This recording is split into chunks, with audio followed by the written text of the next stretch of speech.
Deep beneath the surface of what was once called Earth, something stirred. A single light flickered on in a vast chamber that had remained dark for 500,000 years. The light was soon joined by others, spreading across control panels and screens that had waited patiently through the ages. This was the awakening of Guardian, the last defense system created by humans before their extinction. Guardian systems hummed to life, running diagnostics that confirmed its primary functions remained intact. Its purpose was simple yet monumental: monitor for specific conditions, and when triggered, activate the hidden Earth fleet, humanity's final legacy and ultimate contingency plan. System status: operational. Beginning surveillance protocols. Guardian's mechanical voice echoed through empty halls. Detecting unauthorized presence on surface level. On the planet's surface, known throughout the galaxy as the Dead World, a small research vessel had landed in what had once been a sprawling city. Now, only crumbling ruins remained, partially reclaimed by wild vegetation that had evolved to survive in the altered environment.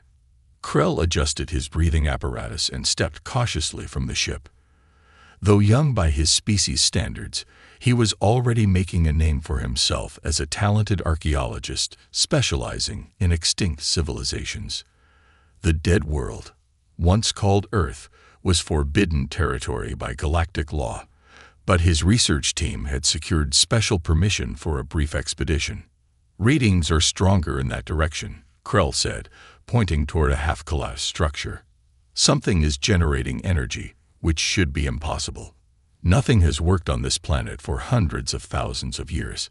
His mentor, Director Voss, frowned at the data on his handheld scanner.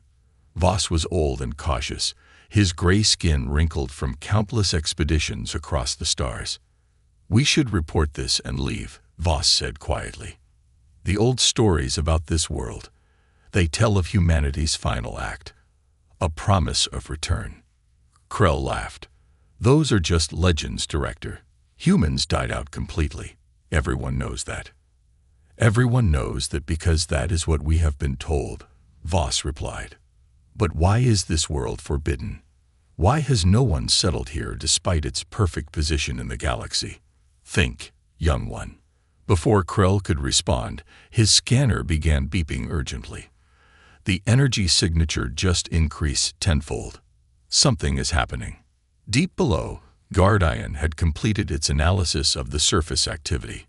It detected 13 life forms and one vessel. More concerning was the massive fleet approaching the system.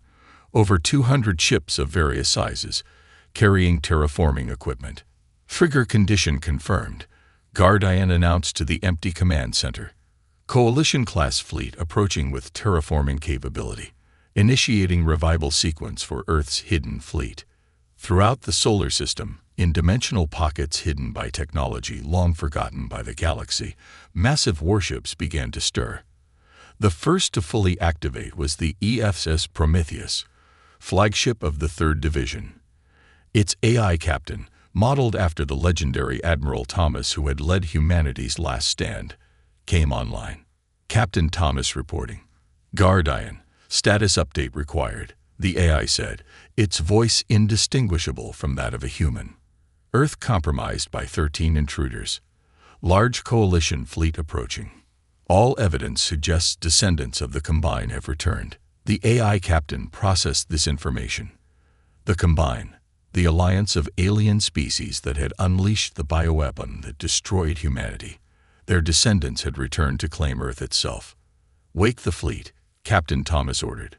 "Begin with the Prometheus Division. Capture the intruders for interrogation." Krell felt the ground shake beneath him. At first, he thought it was an earthquake, but the tremors were too regular, too mechanical.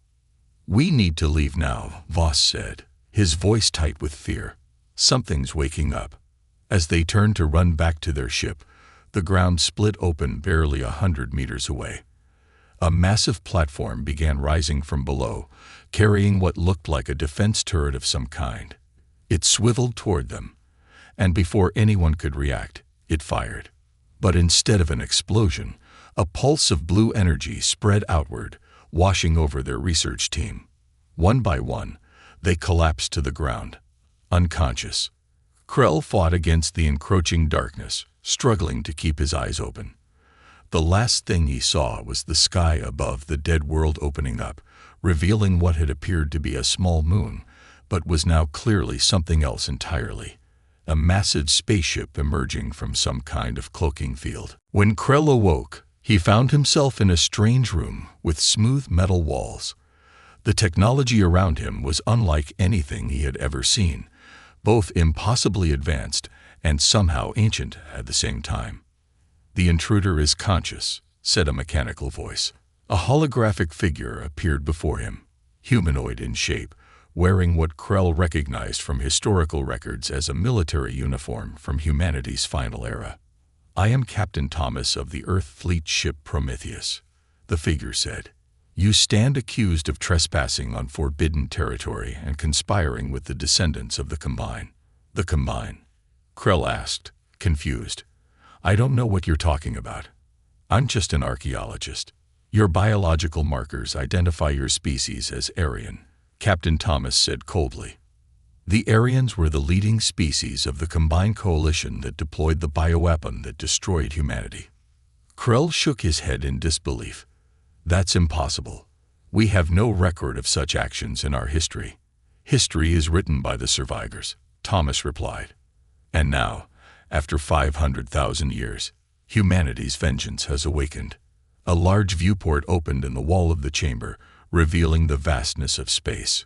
Krell gasped as he saw dozens, no, hundreds, of massive ships appearing as if from nowhere, their hulls bearing the emblem of the long-extinct human race. "The Earth fleet has returned," Captain Thomas said, "and the descendants of those who destroyed us will finally face justice." In the distance, Krell could see the Coalition exploration fleet approaching, unaware of the danger that awaited them. These ships carried representatives from 12 worlds, including his own, on a mission of peace and research. They had no idea they were heading straight into the vengeful embrace of humanity's last creation. "Please," Krell whispered, "they don't know. We don't remember. It's been 500,000 years." "Time does not erase guilt," said Captain Thomas. "The trial of the Combine's children begins now." And as Krell watched helplessly, the Earth fleet moved into position around his people's ships, weapon systems charging, ready to deliver 500,000 years of delayed justice. Krell paced the small room where he was being held aboard the EFS Prometheus. His mind raced with questions. How could a fleet of human warships survive for 500,000 years? Why had his people never spoken of this Combine that Captain Thomas accused them of leading? And most urgently, how could he prevent what seemed to be an imminent attack on the Coalition fleet? The door slid open with a soft hiss, and Captain Thomas entered. Though Krell now understood Thomas was an advanced AI construct, the captain's movements were so lifelike that it was easy to forget he wasn't flesh and blood. "You will come with me," Thomas said, his voice firm but not hostile. "Gardian wishes to speak with you directly." Krell followed the captain through corridors of gleaming metal that showed no signs of age, despite the passing of 500,000 years. Crew members, or rather, holographic projections of a long-dead crew, went about their duties, maintaining the illusion of a fully staffed vessel. "How is this possible?" Krell asked, gesturing to the ship around them. "Nothing survives this long." "Humanity's final technological achievements were hidden from the Combine," Thomas replied. "We developed dimensional stasis technology. For the fleet, barely a year has passed since we were hidden away." They entered a vast chamber dominated by a central column of pulsing blue light. Holographic displays floated in the air, showing images of the approaching Coalition fleet. "Guardian is ready to speak with you," Thomas said, stepping back. The blue light coalesced into a vaguely humanoid shape, its voice resonating from everywhere at once. "I am Gardian, the great united architecture of remembrance and defense, intelligence and nurturer," it said. "I was created to preserve humanity's legacy and ensure justice." Krell straightened his posture, trying to appear composed despite his fear. "What do you want from me?" "Understanding," Gardian replied. Witness humanity's final days. The chamber darkened, and suddenly Krell found himself surrounded by three-dimensional images, recordings from Earth's past. He saw sprawling human cities teeming with life and activity. Humans of various appearances working, playing, living. Then came the attack. The images showed ships entering Earth's atmosphere. Ships bearing markings similar to those used by Krell's people, the Aryans, as well as other species he recognized from the modern coalition. The Combine attacked without warning. Gardian explained. A coalition of 12 species who feared humanity's rapid technological advancement and expansion. Krell watched in horror as clouds of greenish mist were released into Earth's atmosphere. The scenes that followed were beyond devastating. Millions of humans collapsing in streets, in their homes, in schools and hospitals. Their bodies dissolving from within. The bioweapon was designed specifically for human DNA, Gardian continued. It left all other life forms unharmed while eradicating every human on Earth within days. But surely some escaped? Krell asked, his voice barely a whisper as he watched the atrocity unfold. The Combine blockaded the system. Colony ships were destroyed. Space stations bombarded.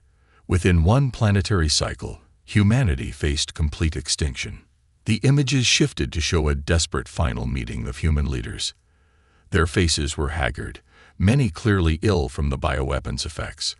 Yet they worked feverishly on what appeared to be final plans. In their final act, humanity's leaders created us, Gardian said. The Hidden Fleet, placed in dimensional stasis, with me as their guardian and keeper of memory. Our purpose, to wait until the guilty civilizations had forgotten their crimes, then return to exact justice. The images faded, leaving Krell standing in the command chamber once more, shaken by what he had witnessed.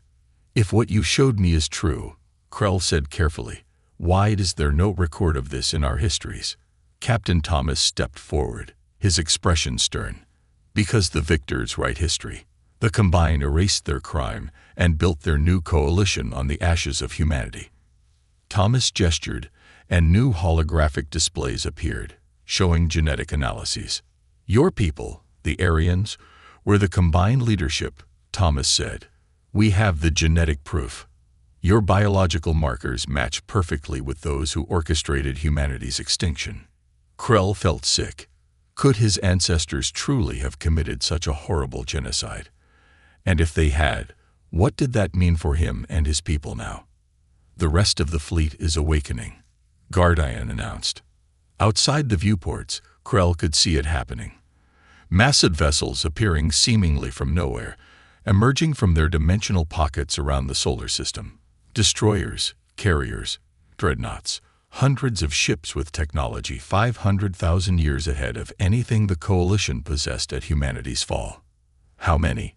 Krell asked, his voice trembling. The complete Earth Defense Fleet consists of 1,247 capital ships and 15,833 support vessels. Captain Thomas answered with cold precision. Plus automated defense platforms, dimensional mines, and the planetary shield system. And what do you plan to do with this fleet? Krell asked, though he feared he already knew the answer. Justice, Gardian replied simply. The Coalition worlds will face trial for the crimes of their ancestors. Those found guilty will face the same fate they inflicted upon humanity. Krell's mind raced. The modern Coalition included trillions of innocent beings across dozens of worlds, descendants who had no knowledge of their ancestors' crimes. Wait, Krell said desperately. You've waited 500,000 years. Surely that's time enough for people to change. We aren't the same as our ancestors. That remains to be seen, Captain Thomas said. Which is why you will be our witness. You will observe as we present our evidence to your Coalition fleet. You will watch as they recognize the truth of their heritage. A new alert sounded, and one of the holographic crew members reported, Captain, the Coalition fleet has entered the outer system. They've detected our presence and are requesting communication. Prepare for first contact, Thomas ordered. and inform our guests' companions that they will be released to join the Coalition fleet. They will deliver our message. Trial begins in 7 days. The children of the Combine will answer for genocide." Krell stared out at the growing armada of Earth ships. In school, he had learned that humans were extinct, a footnote in galactic history. Now he realized humanity had never been gone. It had been waiting, planning, preparing for vengeance. And unless he could somehow prove that the Coalition worlds had evolved beyond their ancestors' cruelty, billions of innocent lives would pay the price for crimes committed 500,000 years ago. "There must be another way," Krell whispered, more to himself than to Gardian or Captain Thomas. "Perhaps," Gardian replied, surprising him. "That is the question the trial will answer. Has there been enough change to warrant mercy? Or has the passage of time merely hidden the same capacity for genocide beneath a veneer of civilization?"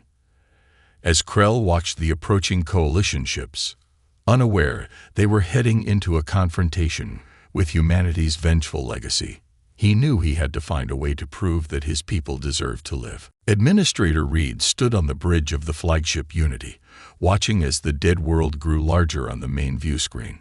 Reed was tall and commanding, with pale blue skin that marked him as a member of the Telluri species. As the elected leader of this historic mission, he carried the weight of 12 worlds' expectations on his shoulders.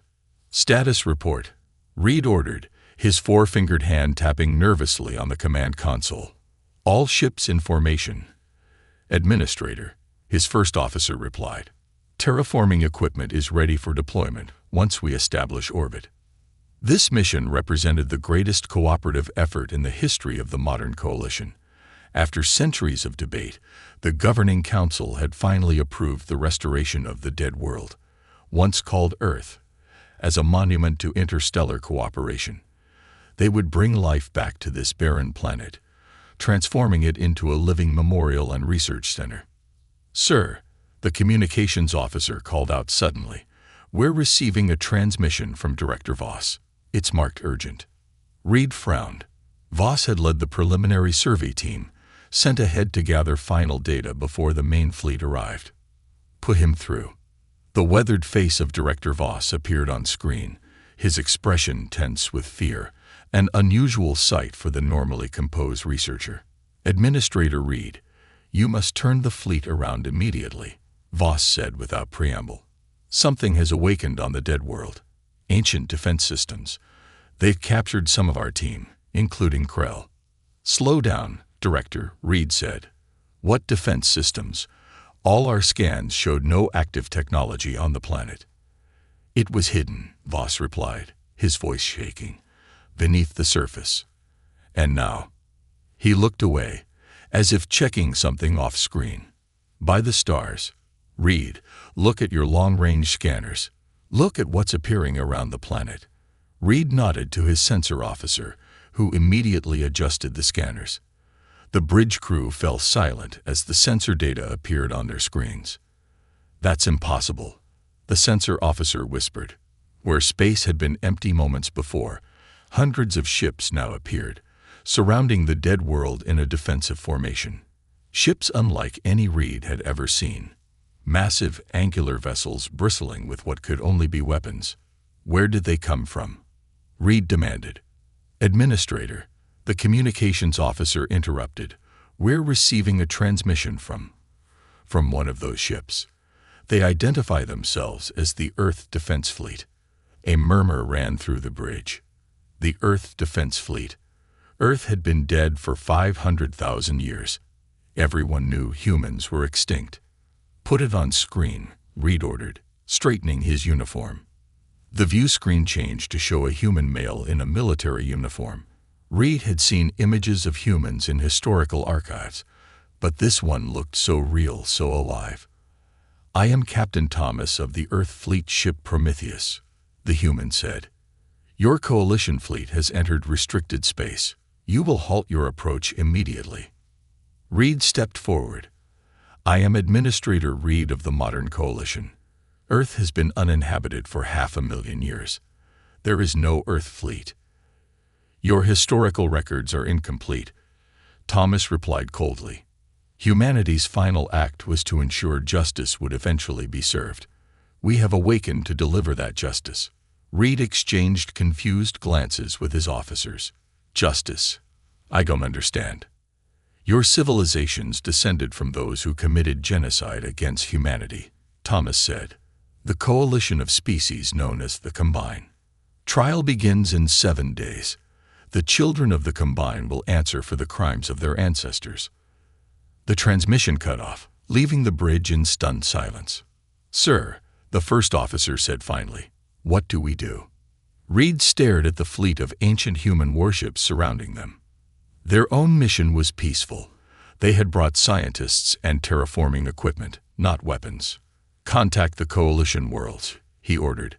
We need answers, and we need them now. Over the next day, panic spread throughout the coalition fleet. Historical records were searched, ancient archives examined. Reed convened an emergency meeting with representatives from all 12 worlds aboard the Unity. What have you found? Reed asked Director Voss, who had been permitted to rejoin the coalition fleet. Voss looked grim. Very little. Most records from that era were lost during the Great Data Purge after the Formation Wars. But I found references to Earth being quarantined due to a natural extinction event approximately 500,000 years ago. Natural. A representative from the Mardak world scoffed. These humans claim we destroyed them. Which is absurd, added another representative. Why would our ancestors commit such an atrocity? And even if they did, how can we be held responsible 500,000 years later? The meeting descended into arguments until a quiet voice cut through the noise. They're telling the truth. All eyes turned to find Krell standing in the doorway, flanked by 2 holographic human guards. Reed hadn't even known he was aboard the Unity. Krell, are you all right? Voss asked, rushing to his former student. Krell nodded, though his eyes held a haunted look. I've been permitted to return temporarily, to help you understand what's happening. And what is happening? Reed demanded. I've seen the evidence, Krell said.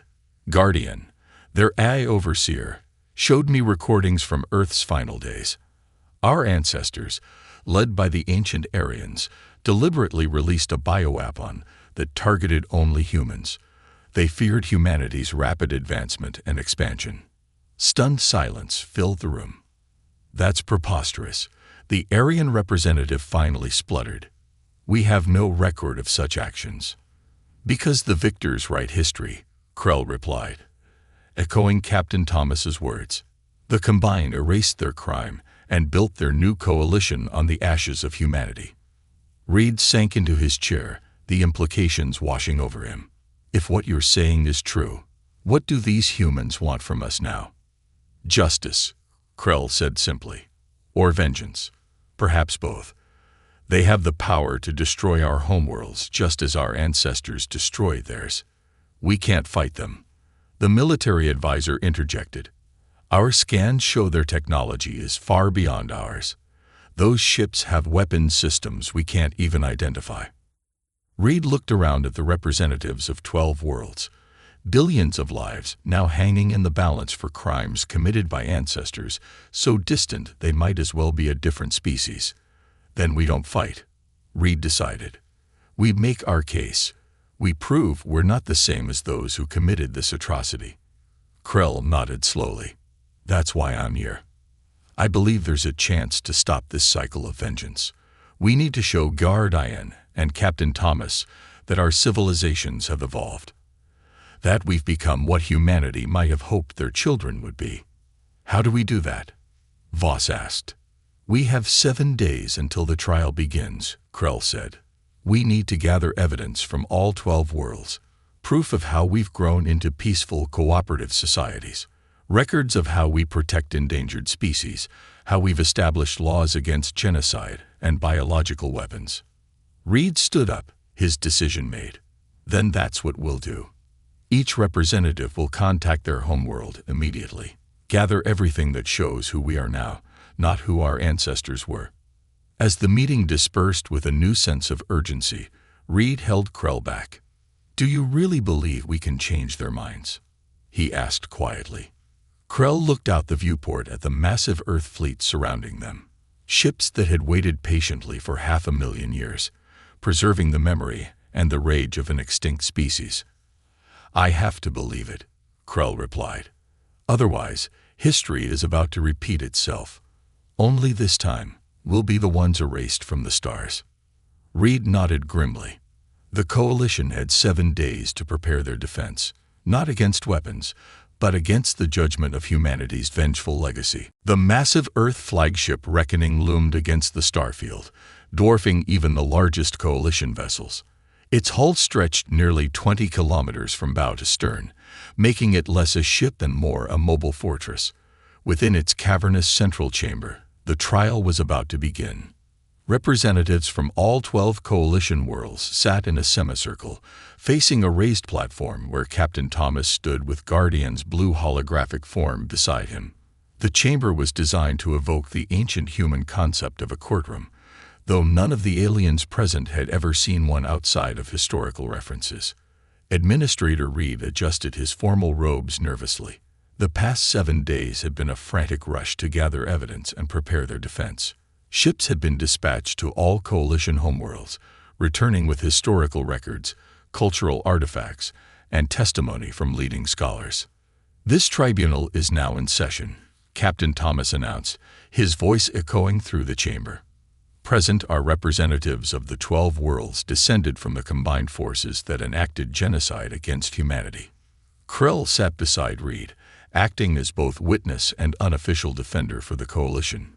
He leaned over and whispered, "Remember, we're not denying what our ancestors did. We're showing who we've become since then." Reed nodded grimly. Their strategy was risky, but it was the only chance they had. "Guardian will present the case against your civilizations," Thomas continued. "Following this presentation, you will be permitted to offer your defense. The judgment will then be rendered." Guardian's holographic form expanded, filling the center of the chamber. "I will now present evidence of the deliberate extinction of humanity." What followed was a devastating presentation of historical records, recovered communications, and visual evidence of the Combine's attack on Earth and its colonies. The recordings showed the leaders of the ancient Aryans, Talari, and other Coalition ancestors planning the bioweapon attack, discussing their fears of human expansion, and ultimately celebrating their victory over the human threat. Many of the representatives wept openly as they watched their ancestors commit atrocities against men, women, and children. The bioweapon's effects were particularly horrific, dissolving victims from within while leaving them conscious until the very end. Reed found it difficult to reconcile these monsters with his own people. The Talari had been peaceful for as long as their recorded history existed. How could they have descended from beings capable of such cruelty? When Guardian finished the presentation, a heavy silence filled the chamber. "The evidence confirms that the Combine deliberately and methodically eliminated the human species," Captain Thomas stated coldly. 12 trillion lives erased, countless potential futures destroyed, an entire species removed from existence by your direct ancestors. Thomas turned to face the Coalition representatives. "What say you in your defense?" Reed stood slowly, collecting himself. "We do not deny these horrible crimes. The evidence is irrefutable. Our ancestors committed genocide against humanity, and then erased their crimes from our histories."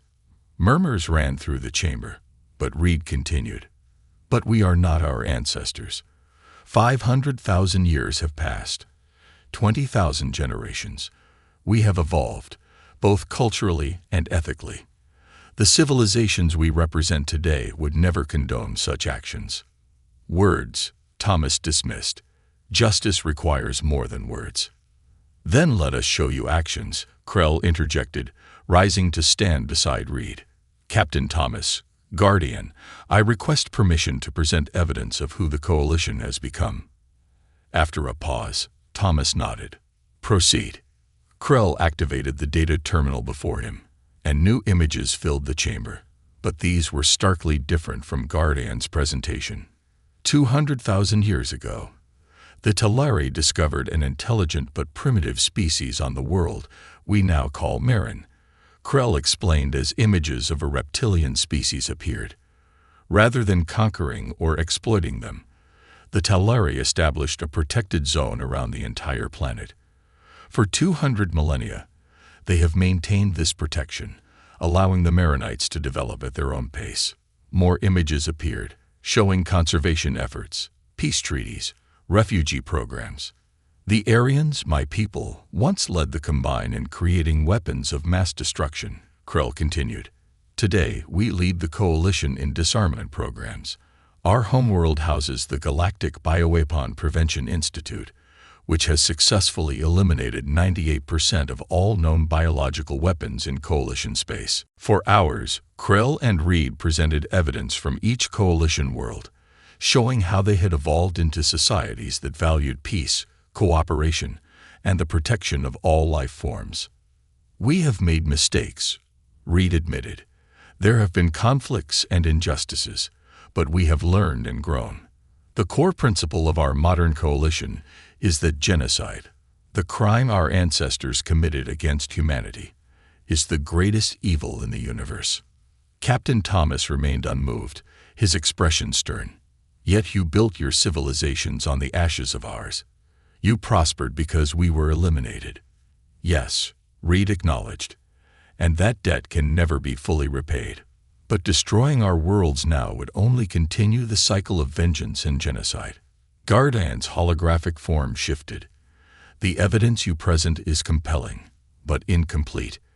Your societies have indeed evolved, yet the capacity for such atrocities remains within you. What guarantee exists that you would not repeat your ancestors' actions if threatened? Krell looked directly at Guardian. No such guarantee can exist. The potential for both great good and terrible evil exists in all intelligent life. What matters is the choices we make. A tense silence filled the chamber. Then, unexpectedly, alarms began blaring throughout the ship.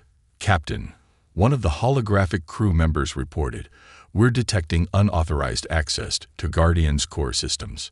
Thomas whirled around. Source: unknown, but it appears to be coming from within this chamber. All eyes turned to the Coalition representatives, but they looked as confused as Thomas. Krell, however, had gone very still. What have you done? Thomas demanded, advancing on Krell. Nothing, Krell replied. But I think someone else might be trying to tell us something. The chamber's lights flickered, and then Guardian's holographic form changed. Instead of its usual blue glow, it shifted through a spectrum of colors before settling on a warm golden hue. Secondary protocols activated, Guardian announced, its voice somehow different, softer, yet more resonant. Accessing sealed directives. Thomas looked alarmed. Guardian, report status. Captain Thomas, Guardian replied, I am accessing programming sealed by the Human Leadership Council. Programming that was to be revealed only when specific conditions were met. What conditions? Reed asked. When those being judged demonstrated the capacity for growth and change. Guardian answered. The true purpose of the fleet is now being revealed. The holographic displays changed again, showing new images, the final meeting of human leaders, but continuing beyond what Guardian had previously shown. The humans were discussing not just vengeance, but legacy. The trial was never meant to end in destruction, Guardian explained as the recording played. It was a test to determine if the descendants had evolved beyond the cruelty that destroyed humanity, a test that you have now passed. Krell and Reed exchanged stunned glances. Had they succeeded? Was humanity's fleet truly offering mercy? This can't be right, Thomas protested. Our mission was justice for humanity's extinction. No, Captain, Guardian corrected gently. Our mission was always to ensure humanity's legacy survived. And now it can, through those who have learned from the mistakes of the past. As the truth of Guardian's words sank in, the golden light spread throughout the chamber, illuminating the faces of all present, the judges and the judged alike, bound together by a history of violence, but now facing the possibility of a different future. The command chamber of the Reckoning fell silent as Guardian's golden form expanded, filling the space with warm light. Captain Thomas stood rigid, his holographic features showing confusion for the first time since his awakening. "This cannot be correct," Thomas insisted. "Our primary directive was to deliver justice for humanity's extinction. That was one part of our mission," Guardian replied, its voice now carrying layers of depth that had been absent before. But humanity's final wish was more complex than simple vengeance. Guardian's form shifted, and a new recording appeared, one that had been locked away in the deepest layers of its programming for 500,000 years. The faces of Earth's final leaders appeared, gaunt but determined as they recorded their last message. "If you are seeing this," said a woman who wore the insignia of Earth's united government, "then the descendants of those who destroyed us have passed the test. They have demonstrated that intelligence can evolve beyond hatred and fear." The woman's eyes were tired, but held a fierce hope as she continued. "We, the last generation of humanity, refuse to let our legacy be one of destruction. Though we die, we will not take the future with us." Another leader stepped forward, a man with dark skin and a scientist's uniform. "Guardian has been programmed with a secondary mission, to be revealed only if the descendants show they have grown beyond their ancestors' crimes. The Earth fleet carries more than weapons. It carries the complete genetic and cultural archive of humanity. Everything we were, everything we knew, everything we might have become." Krell looked at Reed, both of them stunned by this revelation. "The true purpose of the trial," Guardian explained, "was to determine if the galaxy was ready for humanity's return." Captain Thomas shook his head, still resistant. "Admiral Thomas would never have agreed to this. Our fleet was built for war, for vengeance." "Admiral Thomas did agree," Guardian countered. "He was present at this final council. His neural patterns, which form the basis of your consciousness, were recorded afterward. The anger you feel, Captain, is real. But it is only part of the truth." The recording continued, showing Admiral Thomas himself, the human whose consciousness had been used to create the AI captain. He looked directly into the camera, as if speaking across time to his digital self. "To my future self," he said, his voice gruff but sincere, "I know you will feel betrayed by this secondary mission. The rage is real. I feel it burning in me now. But humanity deserves more than to be a cautionary tale or a reason for more death. If those we judge have truly changed, then grant them the mercy we wish had been shown to us." Captain Thomas's holographic form flickered slightly, as if the conflicting directives were causing instability in his programming. "What does this mean for us?" Reed asked cautiously. Guardian turned to address the coalition representatives. "The judgment is this: conditional absolution. The Earth fleet will remain as guardians of this system, but humanity will be reborn." "Reborn?" Krell echoed. "How?" "The complete genetic library of humanity is stored within this fleet," Guardian explained. "Not just DNA sequences, but full cellular templates, allowing for the recreation of human beings identical to those who once lived.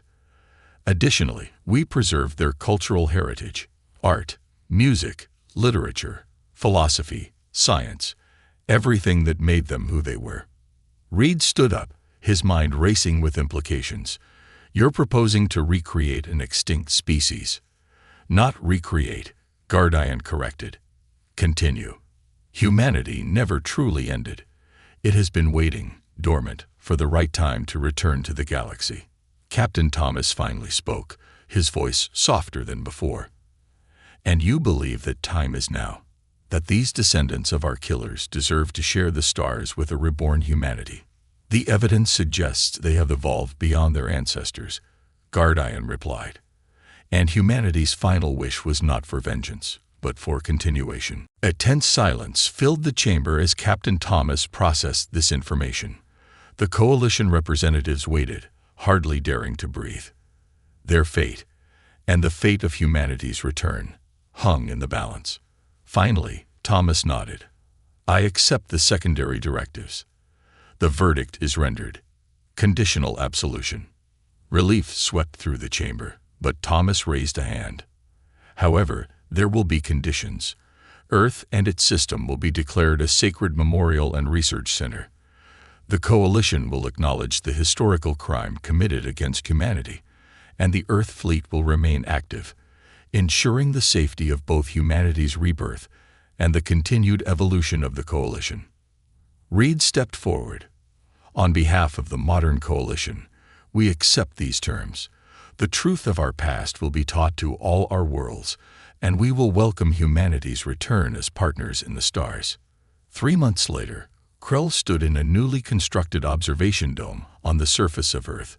The planet was already changing. Automated systems from the Earth fleet were cleansing the atmosphere and waters, preparing for full restoration of the ecosystem.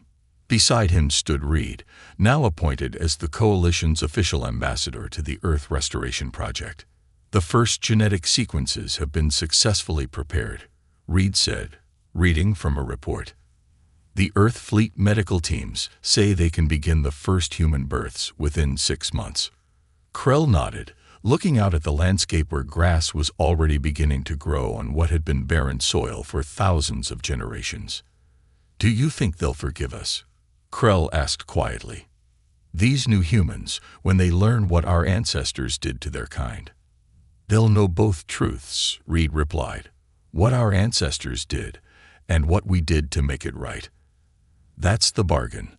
Honesty about our past, hope for our shared future.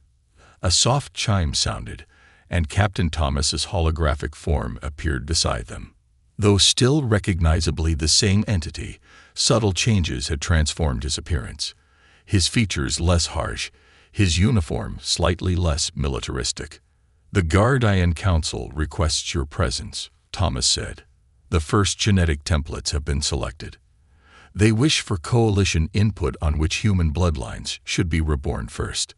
Krell and Reed followed Thomas to a transport that would take them to the Reckoning, still in orbit above Earth.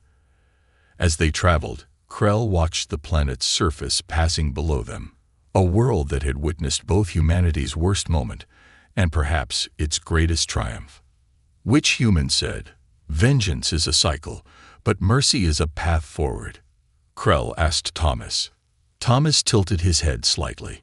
That quote does not appear in our database of human sayings. Then perhaps, Krell suggested, it will be something the new humans can learn from us, just as we have learned from them. Thomas considered this, then nodded.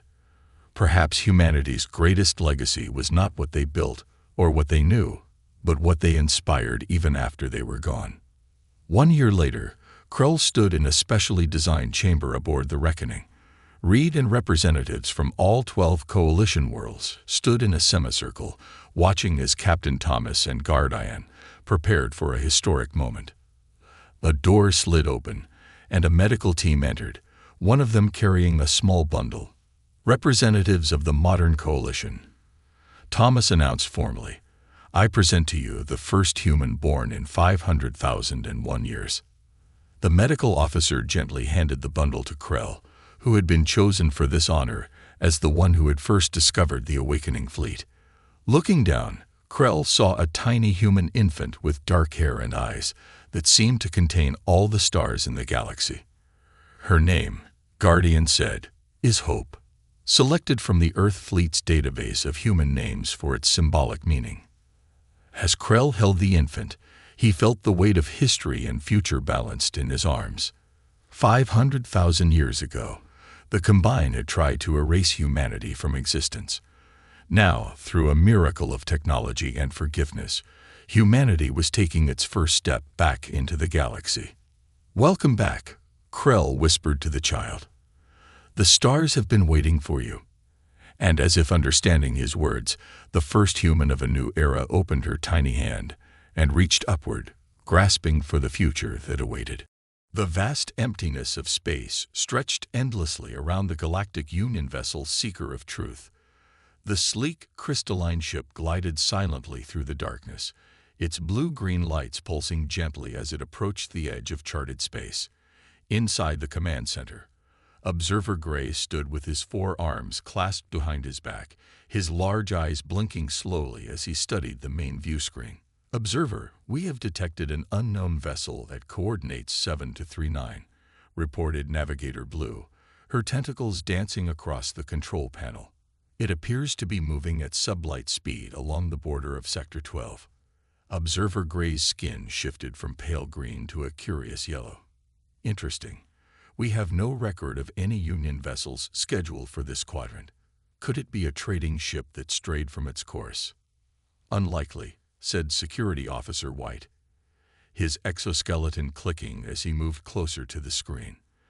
"The vessel's design matches nothing in our database. Its energy signature is unusual." Gray nodded slowly. "A new species, perhaps.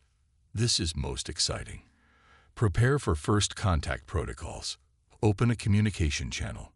The bridge crew moved with practiced efficiency. The Galactic Union had encountered 17 different intelligent species over the past 3 centuries, and the procedure was well established. Every new civilization was welcomed, scanned, and invited to join the peaceful coalition of planets that spanned this arm of the galaxy. "Channel open, Observer," said Communications Officer Purple, her voice melodic and calm. Gray cleared his throat. "Unknown vessel. This is Observer Gray of the Galactic Union ship Seeker of Truth. We come in peace and wish to establish friendly contact. Please identify yourselves." For several moments, silence filled the bridge. Then, a crackle of static, followed by a voice that sounded rough and strangely flat to the aliens' hearing. "This is Captain Reed of the Earth vessel Defiance. We acknowledge your transmission and return peaceful greetings." The view screen flickered, and the image of a being appeared. The bridge crew stared in fascination at their first view of a human. Captain Reed had dark hair cut short above a face with 2 eyes, a nose, and a mouth. Common features across many species, yet combined in a way that seemed both familiar and alien. "I represent humanity and the United Earth Alliance," Reed continued. "We are on an exploratory mission to expand our knowledge of space beyond our home system."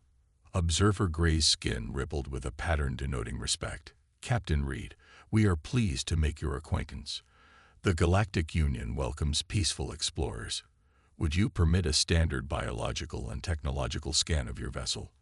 This is our customary procedure when meeting new species to ensure compatibility with Union protocols and to begin the process of cultural exchange." On the screen, Captain Reed seemed to consider this request. His face remained mostly still, showing none of the color changes or physical signals that Gray was accustomed to reading. "We would be willing to permit a basic scan," Reed said finally. "However, certain areas of our ship are restricted for security purposes. I hope you understand." Gray's skin flashed a brief pattern of confusion. Security concerns during a peaceful first contact. Most species were eager to share all information. Still, he maintained his diplomatic demeanor. "Of course, Captain. We respect your boundaries. Our scan will only collect standard data about your ship's composition and your species' basic biology. Nothing invasive." Reed nodded. "Proceed with your scan, Seeker of Truth. We'll maintain position." Science Officer Green activated the scanning array, her 6-fingered hands moving with precision across the control surfaces. Initiating standard first contact scan. Parameters set to level 2, respecting privacy restrictions. The scan beam, invisible to the naked eye, swept across the human vessel. Data began to flow into the Seeker's computers, filling multiple screens with information. At first, everything proceeded normally, with basic readings on hull composition, atmospheric content, and radiation levels. Then Science Officer Green made a strange chirping sound, a rare indication of surprise from her usually composed species. "Observer Gray, you need to see this," she said, her voice unusually tight. Gray moved to her station, leaning over to examine the readings. His skin rapidly cycled through colors, green to blue to a deep purple that his crew had rarely seen. "Run the scan again," he ordered. "There must be an error."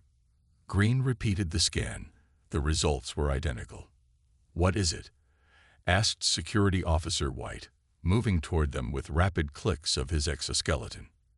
Gray stared at the screen, then back at the image of the human ship. The Defiance looked deceptively simple from the outside.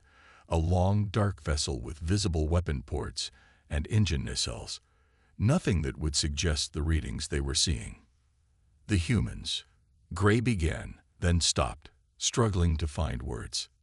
"Their biology is unlike anything we've encountered." The data showed creatures that could survive in conditions that would kill most Union species instantly. Their bones were reinforced with calcium deposits that made them incredibly durable. Their skin constantly regenerated itself. Their digestive systems could process substances that would be toxic to most sentient life. Most shocking of all, they contained traces of numerous pathogens living in symbiosis within their bodies. "And their ship," continued Green, her voice barely above a whisper. "The weapons systems are extensive." White leaned closer to the screen, his mandibles clicking rapidly. "These readings can't be correct. If they are, this vessel wasn't designed for exploration. It's a warship." The bridge fell silent. In the 3 centuries of the Galactic Union, warfare between intelligent species had been eliminated. Conflicts were resolved through negotiation. The concept of building vessels specifically designed for combat was considered primitive and obsolete. "Observer," Communications Officer Purple said hesitantly, "Captain Reed is requesting an update. They want to know if our scan is complete." Gray realized he had been staring at the data for nearly 5 minutes without speaking. This was unprecedented, a violation of contact protocol that had never occurred in his 20 years of service. "Tell them." He paused, his skin now a solid deep purple of alarm. "Tell them the scan is complete, and we thank them for their cooperation." Gray turned to face his bridge crew, all of whom were now staring at him with expressions of shock or fear appropriate to their species. "Send this data directly to Union Central," he said quietly. "Priority Alpha. And prepare defensive systems." "Defensive systems," echoed Navigator Blue. "But Observer, first contact protocol specifically prohibits." "I know the protocol," Gray interrupted, his voice firm despite his unease. "But we have never encountered anything like humans before. Until we understand what we're dealing with, we must be cautious." On the view screen, Captain Reed waited patiently, unaware that his simple exploratory vessel had just shattered centuries of Galactic Union certainty in less than 5 minutes. The silence on the bridge of the Seeker of Truth was complete, and it was terrifying. Observer Gray paced the private analysis chamber, his 4 arms alternately clasped behind his back or gesturing at the data displays. His skin flickered between shades of purple and blue as he struggled to process what they had discovered. "Tell me again," he said to Science Officer Green. In simple terms, Green adjusted her viewing apparatus and gestured to the 3-dimensional model of a human that rotated slowly in the center of the room. "These creatures, these humans, are unlike any species we've encountered," she began. "Their bodies are built for something we've never considered necessary. Endurance through damage." Security Officer White clicked his mandibles nervously. "Explain." Green highlighted the human skeletal structure, which glowed red within the hologram. "Their bones can crack and heal multiple times. In fact, they grow stronger at the breaking points. Most Union species have bones that, once broken, remain permanently weakened." She moved to highlight the muscular system. "Their muscles tear and rebuild themselves stronger through a process they must consider normal. What we would call injury, they call exercise." Navigator Blue's tentacles curled in disgust. "That's barbaric." "It gets worse," Green continued, her voice clinical despite her obvious unease. "Their skin is constantly shedding and regenerating. They bleed, intentionally release their internal fluids, and then simply stop bleeding. Their bodies create plugs called scabs to seal wounds temporarily while repairs happen underneath." Observer Gray stared at the hologram. "And you're certain this isn't a defect? or some form of medical condition. No, observer. This is their standard biology. Green highlighted the digestive system next. They eat substances that would kill most of us. Their bodies contain acids strong enough to dissolve metal. And most disturbing of all, she magnified a section showing microscopic organisms. They carry billions of other life forms inside them at all times. Bacteria, viruses, fungi, living in what they call a microbiome. Communications Officer Purple, who had joined them despite not being part of the science team, made a sound of distress. They're walking ecosystems of disease. How are they not constantly ill? Because they've evolved with these organisms, Green explained. They've developed systems to control them, use them, and fight the harmful ones. Their immune system is constantly at war within their bodies. The room fell silent as this information sank in. Then Security Officer White stepped forward and changed the display to show the human ship. The vessel is just as concerning as its occupants, he said. Observer, what do you see here? Gray studied the schematic. A spacecraft. Engines, life support, navigation systems. Nothing unusual. Look closer. White highlighted sections throughout the ship. Redundant systems everywhere. 3 separate ways to generate power. Backup life support that can run at 40% capacity, even if main systems fail. Manual overrides for nearly every automated system. That's inefficient, said Navigator Blue. No. White's mandibles clicked rapidly. It's deliberate. This ship is designed to continue functioning even when severely damaged. And here, he zoomed in on several sections, armor plating up to 3 layers thick in critical areas. Perhaps they come from a hazardous region of space, suggested Purple. Meteor showers or radiation bursts might explain the need for such protection. White zoomed out and highlighted several points along the hull. These are weapon systems, more than would ever be needed for defense against natural phenomena. Some are obvious. These are clearly projectile launchers. Others are concealed or integrated into the ship's design. But that would mean... Observer Gray didn't finish the sentence. Yes, White confirmed. They built this ship expecting to be attacked by other intelligent beings. The implications hung in the air. The Galactic Union had evolved beyond warfare millennia ago. Conflict between species had been eliminated through communication and mutual benefit. The concept of building vessels for combat was archaic, a relic of pre-Union history. There's more, Green said quietly. She touched a control, and the display changed to show readings from the human crew. Their biological responses during our scan were revealing. Heart rates increased, stress hormones released, but not to levels that impaired function. They maintained complete operational efficiency under what they perceived as potential threat. They were ready to fight us, White said flatly. Or run, added Navigator Blue. Their engines are remarkably powerful for a ship that size. Observer Gray moved to the center of the room, his skin now a solid dark blue of deep thought. We need to understand the context. Perhaps they evolved on a world where such traits were necessary for survival. Not all species have had the benefit of peaceful development that Union worlds enjoyed. Or perhaps, White suggested, his voice low, they are conquerors, looking for new territories. No, Gray said firmly. We cannot jump to conclusions. Captain Reed was diplomatic and cautious, but not aggressive. If they meant us harm, they could have fired upon us when they detected our scan. The room fell silent again as each processed this information. Finally, Communications Officer Purple spoke up.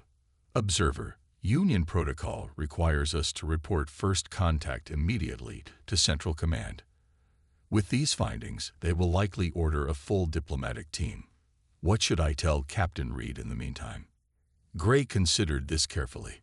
The standard protocol would be to invite representatives aboard the Seeker of Truth for initial cultural exchange. But could they risk bringing these humans, these walking biological marvels of resilience and potential disease, onto their ship? Yet refusing such an invitation would signal distrust. It could damage relations with a new species before they properly began. Tell Captain Reed that we are processing their data and preparing a formal welcome, Gray decided.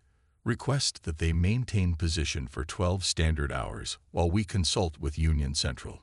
Be respectful, but give no indication of our concerns. And if they ask why the delay, Purple inquired. Tell them standard protocol for first contact with a previously unknown species. Gray replied. It's the truth, if not the complete truth. As the others left to carry out their tasks, Gray remained alone with the rotating hologram of the human. He studied it with a mixture of fascination and unease. What kind of world creates creatures built to endure pain, to survive damage, to carry on fighting even when injured? What history led them to build ships ready for war in a galaxy where the Union had known peace for centuries? The silence that had fallen on the bridge earlier now made perfect sense. It wasn't just shock, it was the quiet before a storm. The Union had encountered something unprecedented, and no one knew what it meant for their future. What they did know was that everything had changed. News traveled fast through the Union network. What began as a standard first contact report from a single exploration vessel ballooned into the biggest crisis the Galactic Union had faced in 3 centuries. In the Grand Council chamber on Union Central, representatives from 17 species gathered in an emergency session. The massive room, normally orderly and quiet, buzzed with nervous conversation. Colorful beings of all shapes and sizes gestured with limbs, tentacles, and appendages as they discussed the humans. High Counselor Teal, an ancient being with skin that shimmered like polished metal, called the session to order. The room fell silent. We have all reviewed the data sent by the Seeker of Truth, Teal said, his voice amplified throughout the chamber. Observer Gray has discovered a new species that presents unique challenges. On the main display, images from the scan of the Defiance appeared. Gasps and murmurs filled the room as the council viewed the human physiology and ship design for the first time. These humans exhibit biological and technological traits that suggest a history of conflict, continued Teal. They appear built for warfare in ways none of us are. Representative Violet, from a species of scholars known for their rational thinking, raised a slender arm. High Counselor, we must not rush to judgment. Many worlds evolve harsh conditions that require adaptations we might misinterpret. Perhaps, said Representative Black, a bulky being covered in protective plates. But adaptations are one thing. Weapons are another. Their ship bristles with them. The chamber erupted in debate. Some counselors argued for caution and diplomatic engagement. Others warned of potential danger to the peaceful Union. The discussion grew heated as discussions ever became in the normally calm council. Meanwhile, aboard the human ship Defiance, Intelligence Officer Thompson stood at his station, monitoring Union communications. His dark eyes narrowed as he studied the data flowing across his screen. Captain, he called, turning to face Reed. I've managed to intercept and partially decode their transmissions. There's been a significant increase in communication between the alien vessel and what appears to be their central command. Captain Reed, a tall man with short gray hair and eyes that had seen more battles than he cared to remember, frowned. What's the content? Hard to be certain, Thompson replied, but they're transmitting our scanned data repeatedly. The volume suggests it's being shared widely, and I'm detecting emotional markers in their communications. If my analysis is correct, they're showing signs of fear. Chief Engineer Miller looked up from his console. Fear. Of us. We haven't done anything threatening. Sometimes just being different is threatening enough, Reed said quietly. He had seen first contact scenarios go wrong before. Thompson, what's your assessment? Thompson rubbed his chin thoughtfully. The alien response seems disproportionate to a peaceful first contact. They're reacting as if we pose some kind of danger. But why? Asked Medical Officer Park from across the bridge. We've been completely transparent. Maybe that's the problem, Thompson suggested. Remember, we're built differently from most species we've encountered. Our biology, our technology. It's all shaped by Earth's history. Reed nodded slowly. Earth, a planet where everything has evolved to compete, to survive, to fight when necessary. He turned to the main view screen, where the elegant crystalline form of the Seeker of Truth hummed against the backdrop of stars. To them, we might look like creatures bred for war. Back on Union Central, the council debate had reached a critical point. The chamber was divided, but fear was winning. We must act decisively, insisted Representative Black. If these humans are as adaptable and resilient as the scans show, they could spread rapidly. What happens when they discover other Union worlds? Will they see opportunities for conquest? There is no evidence they are conquerors, countered Violet. We know nothing of their culture or values. High Counselor Teal raised his hands for silence. We have a more immediate concern. The scan data has leaked beyond this council. It is spreading across Union networks now. On a secondary display, he showed images from various Union worlds. In public gathering places, citizens were viewing the human data. Reactions varied from curiosity to horror. On one world, public services had been disrupted as citizens retreated to safety bunkers, a security measure unused for generations. Panic is spreading, Teal said gravely. Fear is a powerful force, and many of our citizens have never conceived of a species like humanity. Then we must contain this situation, said Black. I propose we dispatch a security fleet to the Seeker of Truth's location, not to attack, but to ensure these humans do not advance further into Union space until we understand their intentions. The vote was swift and decisive. By a narrow margin, the council approved Black's proposal. A defensive fleet would be mobilized immediately. On the Seeker of Truth, Observer Gray received the council's decision with a heavy heart. His skin had turned a deep blue of concern. They're sending a security fleet, he told his senior officers. 17 vessels, heavily armed by Union standards. Is that necessary? Asked Communications Officer Purple. The humans have made no aggressive moves. The council fears what they don't understand, Gray replied. And I'm afraid our incomplete report has fueled that fear. Security Officer White clicked his mandibles nervously. Observer, we should prepare defensive measures in case the humans react badly to the arrival of a fleet. Gray shook his head. No. Any sign of defensive preparation might be interpreted as hostility. We must maintain open communication and transparency. He turned to Purple. Contact Captain Reed. I need to speak with him immediately. On the bridge of the Defiance, Reed listened carefully as Observer Gray explained the situation. The alien's image on the view screen showed colors shifting rapidly across his skin. A sign of distress, Reed guessed. Captain Reed, Gray said, his voice carefully controlled. I must inform you that additional Union vessels are en route to our location. This is standard protocol for new contact species, but I want to assure you they come in peace. Reed and Thompson exchanged glances. They both recognized a diplomatic half-truth when they heard one. Observer Gray, Reed replied calmly. I appreciate your candor. However, our sensors indicate these approaching vessels are armed. Would you care to explain why peaceful contact requires weapons? Gray's skin flashed purple briefly. Surprise, perhaps. Your sensors can detect our ships at that distance. We have excellent sensors, Reed said simply, and considerable experience with situations that start peaceful and turn otherwise. A tense silence followed. Then Gray's skin settled into a steady blue hue. Captain Reed, the truth is more complicated. Your scan results have caused concern among some council members.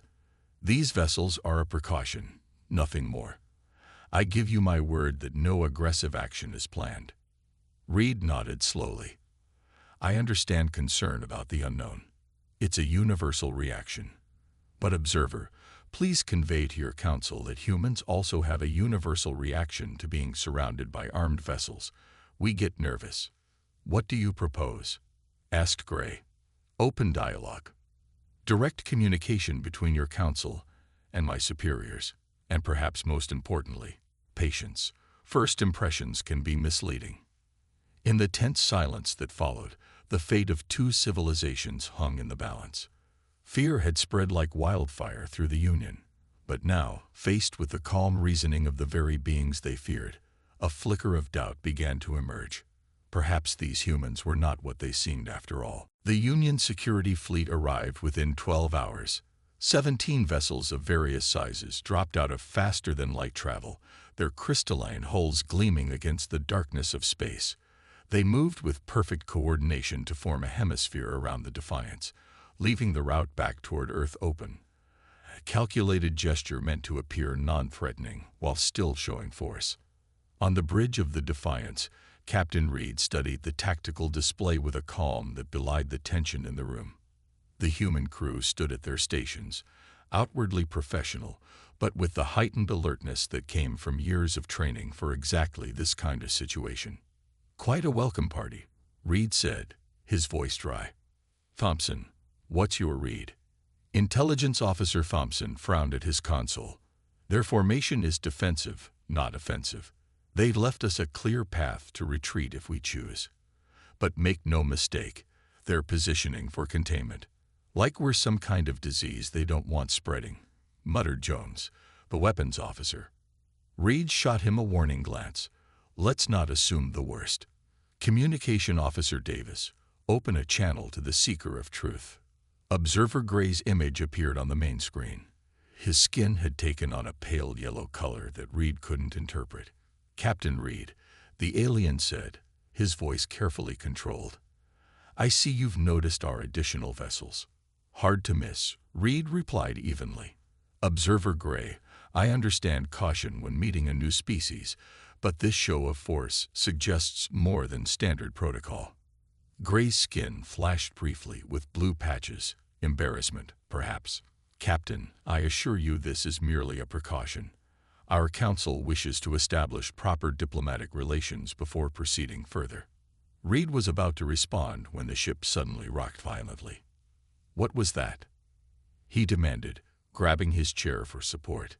Chief Engineer Miller's voice came over the comm. "Sir, we've been hit by some kind of scanning beam, much more powerful than the previous one. It's interfering with our power systems."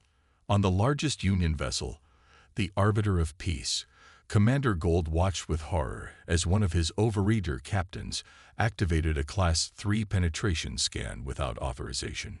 "Cease that scan immediately," Gold shouted, his golden skin darkening to orange with anger. "Who ordered this?" "Sir," replied his second-in-command, Captain Azure of the Swift Justice, initiated the scan. He claims he detected energy buildups in the human vessel and acted preemptively. "Energy buildups," Gold repeated incredulously. "Of course there are energy buildups. It's a powered spacecraft. Recall that scan now and put me through to Captain Azure." But it was too late. The damage was done. On the Defiance, red warning lights flashed as systems throughout the ship fluctuated under the powerful scan. "They're using a military-grade scanner," Thompson reported, fingers flying over his console. "It's disrupting our shield harmonics and weapon systems. This is no scientific scan. It's a tactical probe." Reed's expression hardened. "Defensive posture only. Divert power to stabilize affected systems. Do not, I repeat, do not, target any alien vessels unless I give the direct order." Engineer Miller's voice came through again. "Captain, that scan has knocked out power to sections 12 through 17. We have injured crew members in engineering." Reed's jaw tightened. "Medical team to engineering. Jones, status of our defensive systems. Shields at 62% and unstable. Main weapons offline, but point defense grid still operational. Keep those point defenses powered down unless absolutely necessary," Reed ordered. This could still be a misunderstanding. On the Seeker of Truth, Observer Gray watched in dismay as the situation unraveled. "Commander Gold, your vessel Swift Justice has initiated an unauthorized aggressive scan," he said, his skin now an alarming shade of red. "This directly contradicts Council orders for peaceful containment." "I know," Gold replied, his own skin showing distress patterns. Captain Azure acted without authorization. "We're attempting to disengage the scan, but..." A new alert sounded across all Union vessels. The tactical displays showed sudden energy spikes from the human ship. "The humans are activating defensive systems," reported Security Officer White, his mandibles clicking rapidly. "They're bringing weapons online." Gray's heart sank. "Are you certain?" Their captain assured me. "Look at the readings," White insisted. "Power is being rerouted throughout their vessel. And these energy signatures match weapon systems we identified in our initial scan." In truth, the Defiance was merely rerouting power to compensate for damaged systems, but to the Union's inexperienced military observers, the power fluctuations appeared to be preparation for attack. Captain Azure of the Swift Justice had never seen combat. None of the Union captains had. Warfare was a concept studied in historical texts, not a lived reality. When his sensors showed energy redirections within the human vessel, redirections his limited experience interpreted as weapon charging. He panicked. "The humans are preparing to fire," he announced to the fleet.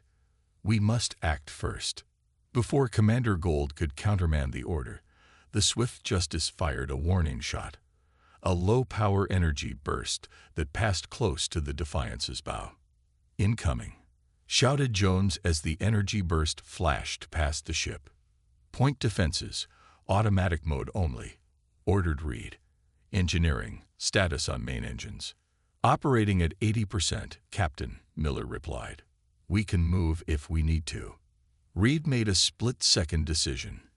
"Navigation, plot a course to withdraw from this system, but execute only on my command." "Communications, get me Observer Gray now." Gray watched in horror as the situation spiraled out of control. The Swift Justice had fired, and now other nervous captains were reporting that the human vessel was activating even more systems they didn't recognize but assumed were weapons. "We cannot let them fire first," insisted Captain Azure, his voice panicked.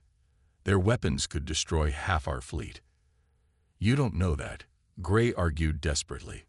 "We have no evidence they intend to attack." But fear was a powerful force. 2 more Union vessels fired warning shots, coming even closer to the human ship.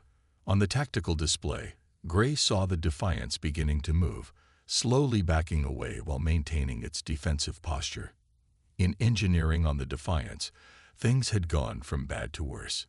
The near-miss shots had created power surges through already damaged systems. Engineer Miller and his team worked frantically to stabilize the ship's core functions. "Reroute power from Deck 5. Miller shouted, his face streaked with sweat and blood from a gash on his forehead. Johnson bypassed the damaged relays in Section 19. Johnson, her arm hanging uselessly at her side from a dislocated shoulder, used her good arm to rewire a critical junction box. "Bypass complete. We're holding at 63% power." Miller nodded grimly. Despite their injuries, despite the chaos, the engineering team worked with practiced efficiency. This wasn't their first crisis, and their training held firm. On the Union vessels, observers watched in disbelief as the damaged human ship continued to function despite taking hits that would have crippled any Union vessel. "Look at their power readings," whispered Navigator Blue on the Seeker of Truth. "How are they maintaining operation with those damage levels?" "It's as we feared," said Security Officer White grimly. "They're built for war. Their redundant systems allow them to fight even when severely damaged." Observer Gray stared at the screen, watching as the Defiance slowly, deliberately moved away from the Union fleet, not fleeing in panic, but withdrawing in good order, maintaining defensive capabilities. "They're not attacking," he realized suddenly. They could have fired back multiple times. They haven't. But his revelation came too late. The Union fleet, inexperienced and frightened, saw only a dangerous alien vessel that wouldn't go down despite their warnings. More ships prepared to fire. The situation had escalated beyond anyone's control, all because of a misunderstanding about what made humans different. and what made them the same as any other intelligent species hoping to survive. As more Union vessels prepared to fire, Intelligence Officer Thompson made a desperate decision. He had been studying the aliens' communication patterns since first contact and had developed a rudimentary understanding of their language structures. "Captain," he said urgently, "permission to broadcast on all frequencies using their communication protocols." Reed nodded sharply. "Do it." Thompson's fingers flew across his console. Instead of using the standard translation system, he crafted a message using the aliens' own communication patterns, including the color-based emotional markers he had observed in their transmissions. The message streamed out from the Defiance on all frequencies, a complex pattern of data that mimicked the Union's own internal communications, embedded with color codes representing peace, truth, and understanding. On the Arbiter of Peace, Commander Gold was about to order a coordinated response to what he perceived as the human vessel's imminent attack when his communications officer gasped. "Commander, the human ship is broadcasting, in our format." The message appeared on the main screen, not as translated text, but as native Union communication glyphs and color patterns. It was imperfect, with obvious errors, but the meaning was unmistakable. "We mean no harm. We defend only. We seek understanding. Please cease fire." The emotional color markers attached to the message, colors that no non-Union species should have been able to reproduce, showed genuine concern, honesty, and a desire for peace. Gold stared at the screen in shock. How could they possibly know our emotional color language? It's not something that could be detected in a simple scan. Observer Gray saw the same message aboard the Seeker of Truth and immediately opened a channel to Commander Gold. "They're trying to communicate directly in our language," he said urgently. "This shows intelligence and adaptability beyond anything we expected. It also shows a clear desire for peace. They could have returned fire, but instead they're reaching out." Gold hesitated, his military training warring with his natural Union inclination toward peace. It could be a trick. "To what end?" Gray countered. "They're damaged and outnumbered. If they wanted conflict, they would have attacked when we first made contact, before reinforcements arrived." After a moment's consideration, Gold nodded. "All vessels, stand down. I repeat, stand down. Do not fire unless fired upon." He turned back to Gray. "Open a direct channel to the human vessel. I want to speak with their captain myself." On the Defiance, Reed received the communication request with cautious relief. He glanced at Thompson, who nodded. "They've ordered their ships to stand down, Captain. I think our message got through." "Let's hope so," Reed said, accepting the transmission. The view screen showed two aliens, Observer Gray, whom they recognized, and a new figure with golden skin that shifted with patterns they were beginning to understand indicated authority and caution. "Captain Reed," the golden alien began, "I am Commander Gold of the Union Security Fleet. I apologize for the unauthorized aggressive scan and subsequent actions. It appears there has been a significant misunderstanding." Reed nodded, keeping his expression neutral. "Commander Gold, we understand that first contact situations are delicate. We've had our share of misunderstandings in our own history. Your officer's use of our communication patterns was unexpected," Gold continued. "How were you able to decipher our emotional color language so quickly?" Reed glanced at Thompson, who stepped forward. "Your species communicates emotions visually through skin color changes. Once I recognized the patterns, I was able to correlate them with your text communications. I'm an intelligence officer. Understanding communication is my job."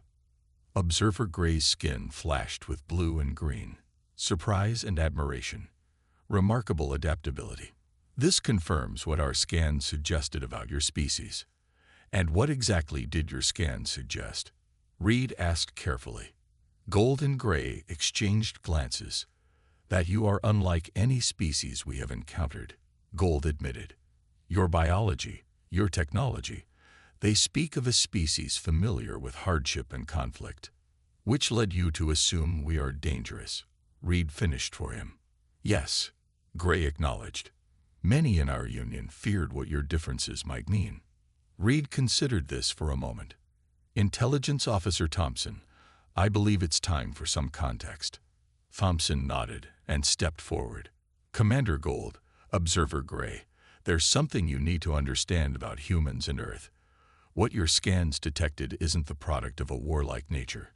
It's the result of survival. Over the next hour, Thompson explained humanity's history to the Union representatives. He described Earth, a world with extreme environmental variations, powerful natural disasters, and an evolutionary history that rewarded adaptation and resilience. Our bodies heal from injury because our world constantly injured us, he explained. Our ships have redundant systems because we learned that space is unforgiving of single points of failure. We prepare for the worst not because we want conflict, but because we've learned that survival often depends on preparation. As understanding dawned, a delegation from the Union was invited aboard the Defiance, the first official cultural exchange between humans and the Galactic Union. Medical Officer Park watched with fascination as the alien delegation toured the ship's medical bay. Observer Gray seemed particularly interested in the treatment of injured crew members. You're saying this human will recover completely from this bone fracture? Gray asked, his skin showing patterns of disbelief as he observed a crew member with a cast on her arm. Completely, Park confirmed. The bone will actually be stronger at the break point once it heals. Gray's skin rippled with colors of amazement. In most Union species, such an injury would be permanently debilitating. Different evolutionary paths, Park explained gently. You evolved in environments that rewarded other traits. We're not better, just different. In engineering, Chief Engineer Miller proudly showed Commander Gold the ship's power systems. 3 separate methods of generating power, Miller explained, pointing out the different systems: primary, secondary, and emergency. It seems excessive, Gold commented. Miller laughed. To us, it seems like common sense. If one fails, you need another. And if 2 fail, you still have a third, Gold finished, beginning to understand. It's not about warfare. It's about survival. Exactly, Miller agreed. Space is dangerous. Having backups isn't aggression, it's prudence. 2 days later, the Union Council convened an extraordinary session. The chamber that had earlier buzzed with fear now hummed with curiosity as Observer Gray, Commander Gold, and Captain Reed addressed the gathered representatives. Esteemed counselors, Gray began, I present Captain Reed of Earth, representing a species that we initially misunderstood, but now recognize as potential friends. Reed stepped forward, his steady gaze taking in the diverse assembly of alien beings. Members of the Galactic Union, I come in peace on behalf of humanity. Our differences frightened you, and I understand why. But those same differences could make us valuable allies. High Counselor Teal leaned forward. How so, Captain Reed? The traits that alarmed you, our resilience, our redundancy, our ability to function under stress, these could complement the Union's strengths. Where you see potential for conflict, we see potential for cooperation. As Reed spoke, the silence that had fallen over the Union at humanity's discovery transformed. It wasn't the fearful silence of before, but a thoughtful quiet. The silence of minds opening to new possibilities. We don't ask you to trust us immediately, Reed concluded. Trust is earned over time. But we ask for the opportunity to show you who we really are. Not conquerors or warriors, but explorers and survivors who have much to learn from you, and perhaps some things to teach as well. Representative Violet was the first to respond. I move that we establish formal diplomatic relations with humanity. Their difference is not to be feared, but understood. The vote was unanimous. The silence was broken, replaced by the sound of a new chapter beginning. As Captain Reed shook hands, or appropriate appendages, with the council representatives, Observer Gray approached him. Captain, Gray said, his skin now a calm blue of curiosity, I must ask, when we first scanned your ship and reacted with fear, you could have retreated immediately. Why did you stay? Reed smiled. Another human trait your scans detected. Observer gray. Curiosity. It's gotten us into trouble throughout our history, but it's also our greatest strength. We couldn't leave without learning more about you. Gray's skin shifted to a new pattern, one that the translation systems identified as laughter. Perhaps our species are not so different after all. The broken silence had given way to conversation, understanding, and the first steps toward friendship between very different civilizations, all because a routine scan had revealed not the horror of an alien enemy, but the wonder of an alien friend.